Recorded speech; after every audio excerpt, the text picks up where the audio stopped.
ভাই আমি শিখতে চাই আপনাদের কাছ থেকে, কিন্তু আপনি বলেন না যে জামাতের আমির বলেছে যে তোমাদের সাথে তোমাদের টক শুধু আশাই আসেন না ভাই, আপনি না আসলে তো আমরা মরে যাব না।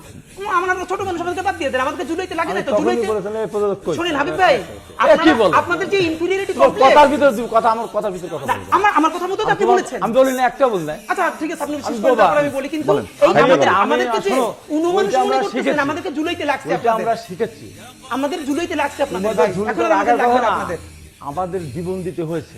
জীবন তো বাচ্চারাও দিচ্ছে, আপনারা তো জীবন দিয়ে মন্ত্রী হয়েছেন, বাচ্চাদের তো কিছু হয় নাই। জীবন তো সাপ্লাই দিছে, পিলকানা দিছে, সেগুলো জীবন মনে হয় না আপনাদের কাছে। এইটাই দুঃখ আমাদের।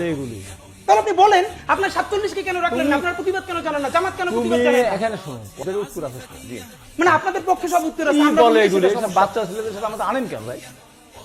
কি বলো তুমি? আমি এই দেশে শোনো, জেল থেকে মুক্ত পেয়েছে না অবশ্যই না, অবশ্যই না, এই বাচ্চারা অবশ্যই না, জেল থেকে মুক্ত করছে, অবশ্যই না, এই বাচ্চারা বেগম জিয়াকে সবথেকে সম্মানের সাথে মুক্ত করছে। এই বাচ্চারা আপনারা পারেন নাই, অবশ্যই না পারলেন না, সেটা আপনারা দেখেন জনগণের ভোট আপনাদেরকে কি দেয়, দেখেন যদি একটু সুস্থ হয়। অবশ্যই আমি ঠান্ডায় আমি করিনি, আমি যত সম্মুখে হাতাই চাই করিনি, আমি তো পাগলে ঠান্ড, আমি আপনার টানে নিতে যাই, আমি মুক্ত জীবন আনন্দ, আমি হাম্পি, আমি ছায়ানট।